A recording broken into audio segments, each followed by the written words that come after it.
60টি বর্জনীয়র 1 number, বিলম্বে ইফতার করবেন না কখনো। 1 নাম্বার, দেরি করে ইফতার করা নিষিদ্ধ। ইহুদিরা দেরি করে ইফতার করে। লা ইয়াজালুন নাসু আলা খাইরিন মা আজ্জালুল ফিতরা। বিশ্বনবী বলেছেন, এই উম্মত যতদিন আগে আগে ইফতার করবে, এই উম্মতের কপাল থেকে কল্যাণ কেউ ছিনিয়ে নিতে পারবে না। চিল্লায় বলেন ঠিক কি না? আজানের জন্য বসে থাকবেন না, সময় দেখবেন। স্থানীয় সময় যখন সূর্যাস্ত হওয়া মাত্রই বিসমিল্লাহ, খেজুর খেয়ে ফেলবো। পারবেন তো নাকি দেরি করবেন? 2 নাম্বার, রমাদানের পবিত্রতা বজায় রাখবো। কোনো তর্ক বিতর্ক অশ্লীলতায় আমরা জড়াবো না, ঝগড়া করবো না, সরাসরিও না, ফেসবুকেও না। করবেন কেউ গালি দিলে বলবেন ইন্নিমরুউন সায়েম, আমি রোজাদার। আল্লাহর হাবিব শিখিয়েছেন, কেউ যদি তোমার গালি দেয়, কটু কথা বলে, অশ্লীল কথা বলে, রমজানে তুমিও বলতে পারবে না। তুমি বলতে পারবা ইন্নিমরুউন সায়েম, আমি রোজাদার। আজকে থেকে নিয়ত করেন, রমজানে কেউ গালি দিলে আপনি একটা গালি দিবেন নাকি? কি বলবেন? রোজাদার, রমজানের পবিত্রতা আমি ভঙ্গ করতে পারবো না। অশ্লীল নাটক সিনেমা আমরা দেখব না। যে রমজানে মিথ্যা কথা, মিথ্যা কাজ, মিথ্যা সাক্ষী ছাড়তে পারে নাই, তার না খেয়ে থাকা, উপবাস থাকা দিয়ে আল্লাহর কিছু যায় আসে না। এজন্য মিথ্যার সাথে আমাদের কোনো সম্পর্ক আছে? মিথ্যা বলবো না। 4 নাম্বার, অপচয় করব না।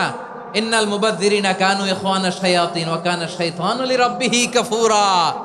অপচয়কারী শয়তানের ভাই। আচ্ছা, যে শয়তানের ভাই ও নিজেও আরেকটা কি? শয়তান। যে শয়তানের ভাই ও নিজেও আরেকটা কি? অপচয় করব না। ইফতারি করতে যে আমরা অনেকে অপচয় করি, এগুলো করবেন আপনারা? না, অপচয় অপব্যয় করব না। 5 নাম্বারে, রিয়া, লোক দেখানো ইবাদত আমরা করব না। লোক দেখানোর জন্য নামাজ, রোজা, জিকির, তেলাওয়াত, দান, সদকা এগুলো করলে আল্লাহর দরবারে এগুলো কবুল হবে। বিশ্বনবী বলেন, দাজ্জালের ফিতনার চেয়ে একটা বড় ফিতনার ভয় আমি করি, সেটা কি? আর রিয়া, শো অফ মেন্টালিটি, লোক দেখানো মানসিকতা। এটা থেকে আমরা বিরত থাকবো ইনশাআল্লাহ। 6 নাম্বার, অনেক গুরুত্বপূর্ণ, ব্যবসায়ী ভাইয়েরা, ব্যবসা করেন কারা কারা? হাত তুলে দেখান তো আমারে। মাশাআল্লাহ, হাত নামান। ব্যবসায়ী ভাইয়েরা, অনেক অসাধু ব্যবসায়ী আছে, রমজান আসলে নিত্য প্রয়োজনীয় পণ্যের মূল্য বৃদ্ধি করে দেয়। এরকম আছে না নাই? এগুলো করবেন না। মজুদদারি করবেন না। পণ্যের কৃত্রিম সংকট বাজারে করবেন না। আপনি লাখ টাকা কামায়া ভাবছেন যে রোজাদারদের কষ্ট দিয়ে ধনী হবেন, এমন রোগ আল্লাহ আপনারে দিবে, কোটি টাকা দিয়েও আপনি হাসপাতালের বিল পরিশোধ করার ক্ষমতা আপনার হবে না। খবরদার। শেষ বয়সে দেখবেন কি কষ্ট আপনার হয়। আপনি রোজাদারদের কষ্ট দিচ্ছেন, আল্লাহ আপনার সুখে রাখবে?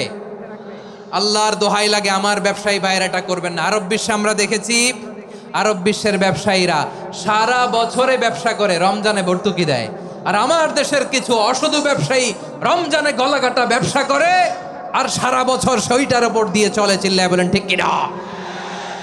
করবেন না, এটা করবেন না।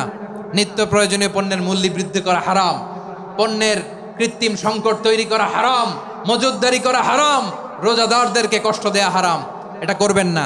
7 নাম্বারে সর্বশেষ কথা, অধীনস্থ যারা আছে তাদের কাজের চাপ আপনারা কমিয়ে দিবেন। কাজের লোক, ফ্যাক্টরির ওয়ার্কার, স্টাফ, তাদের প্রতি যদি রহম করেন, আপনার উপর রহম করবে কে? আমার প্রিয় ভাইয়েরা, এই আসন্ন রমাদান এটা এমন এক বরকতের মাস, যে মাসে আমরা নিজেদের নাফসের উপর নিয়ন্ত্রণ প্রতিষ্ঠা করি। সারা বছর নাফস আমাদেরকে নিয়ন্ত্রণ করে, আর রমাদানে আমরা নাফসকে নিয়ন্ত্রণ করি। কথা বুঝতেছেন? সারা বছর নাফস আমাদেরকে নিয়ন্ত্রণ করে।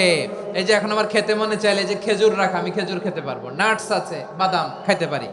খাইতে মন চাইলে পানি, আমার রুহুটা চায়, আমার নাফসটা খেতে চায়, আমি খেতে পারি, পান করতে পারি।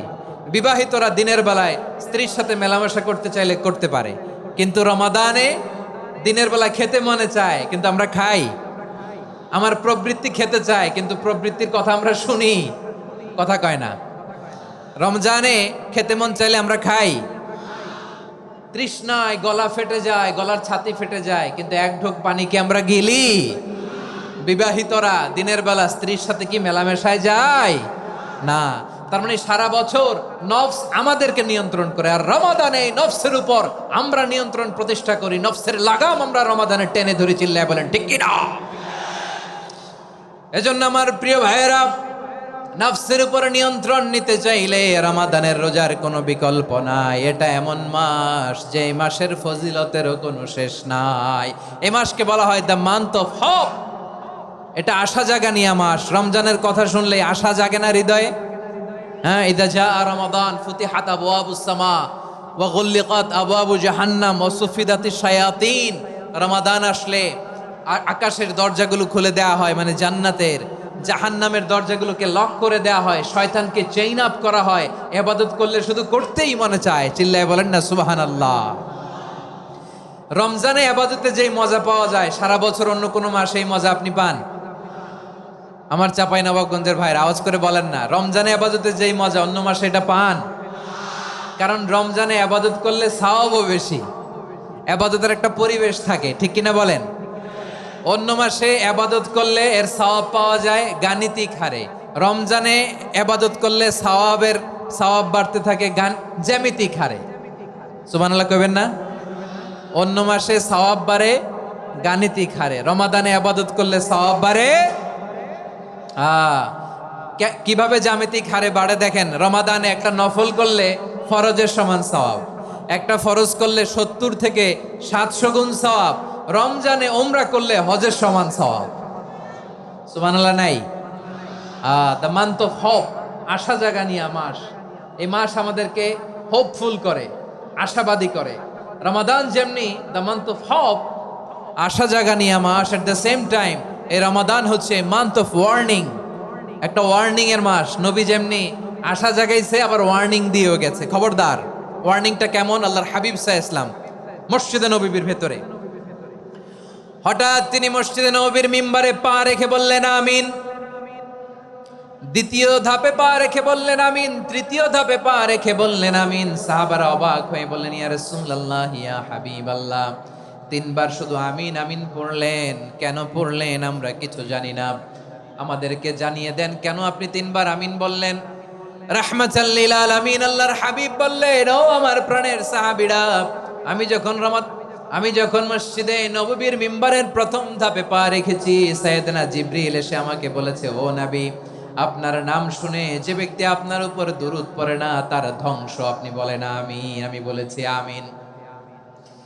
দ্বিতীয় ধাপে পা রাখার পর সাইয়েদনা জিবরিল বললেন, ইয়া রাসূলুল্লাহ, মাতা পিতাকে বার্ধক্য অবস্থায় পেয়ে তাদের সেবা করে, তাদের সাথে সদাচরণ করে যে সন্তান জান্নাত কামাতে পারলো না তার জন্য ধ্বংস। আপনি বলেন আমিন। আমি বলেছি আমিন।